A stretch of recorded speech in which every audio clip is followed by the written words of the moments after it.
My last video ruffled the feathers of some browser users. Now in this video, I'm going to be ruffling the feathers of some Linux elitists. Normally, I don't respond to hate comments. When making Roblox on Linux videos, there's always that one guy in the comments who tends to go, "Playing Roblox on Windows is better.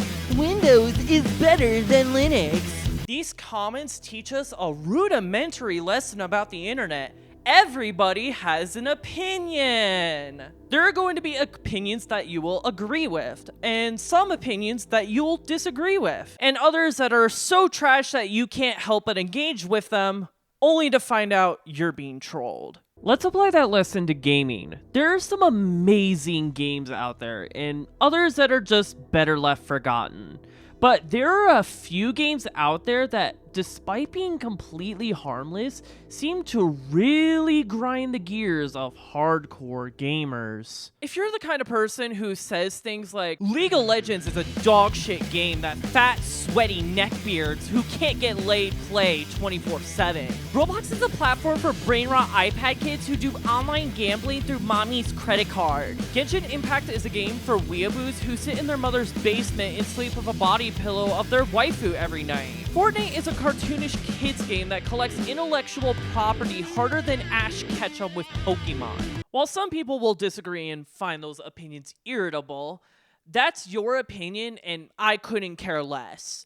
But this is when I start having a problem. Is it really true? They stopped supporting League of Legends on Linux. Well, now hopefully my son's balls will drop and he'll finally come outside and touch some grass.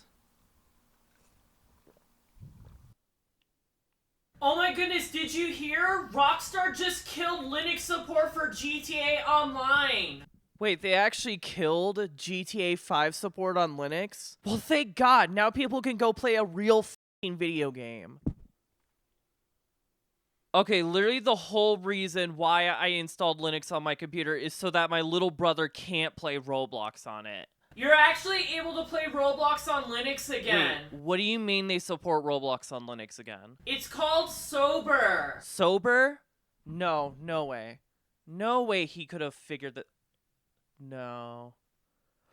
Oh, son of a bitch! I'm glad Fortnite isn't supported on Linux. Tim Sweeney can never replace my beloved Gabe Newell.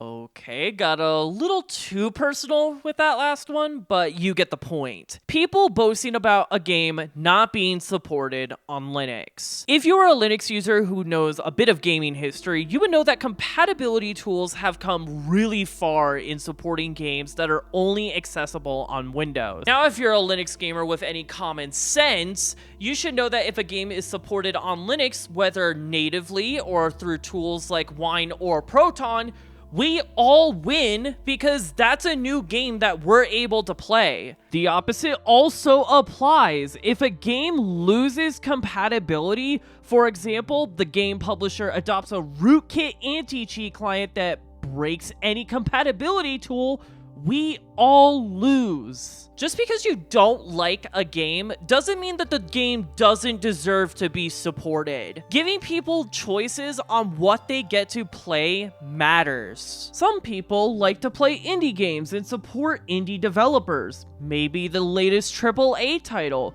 or the live service titles and spend money on glorified pixels. Freedom in Linux is not just about being Libre, as many Linux enthusiasts like to put it, but also the ability to make your own choices and not be restricted.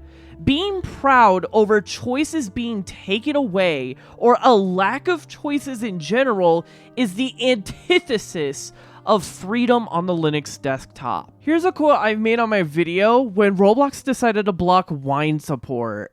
This is the kind of mentality that is going to make people not use Linux or lose any interest in trying. If you want people to try out and use Linux, you need to accommodate their needs, which in the case of gamers includes supporting the games they love playing. But here's the thing. I know not every Linux user wants that. They want Linux to remain the place where only the cool people are allowed. And there's only one thing that I want to say to those people. Grow up. The battlefield of Linux gaming has evolved in the past decade from being a technological issue to a political one. Most incompatible games on Linux are no longer because of shortcomings associated with compatibility software, but rather it is manufactured by game publishers who want more control over who gets to play their game and how. Whether it's through rootkit anti-cheat software or DRM solutions that ensure that users experience their apps and games in the way publishers intend, they want to ensure that you have as little rights on how you get to play your game. And whether you signed up to play for free or paid for the game yourself doesn't matter. By making games more compatible, we stand up to game publishers and tell them that we're the ones in control of the market here, not them. Anyways, this is a shorter video I wanted to make. Is there any game that you can't play on Linux because it's incompatible? What would you like to see compatible on Linux? Let me know. This is Game Webcam, and take care.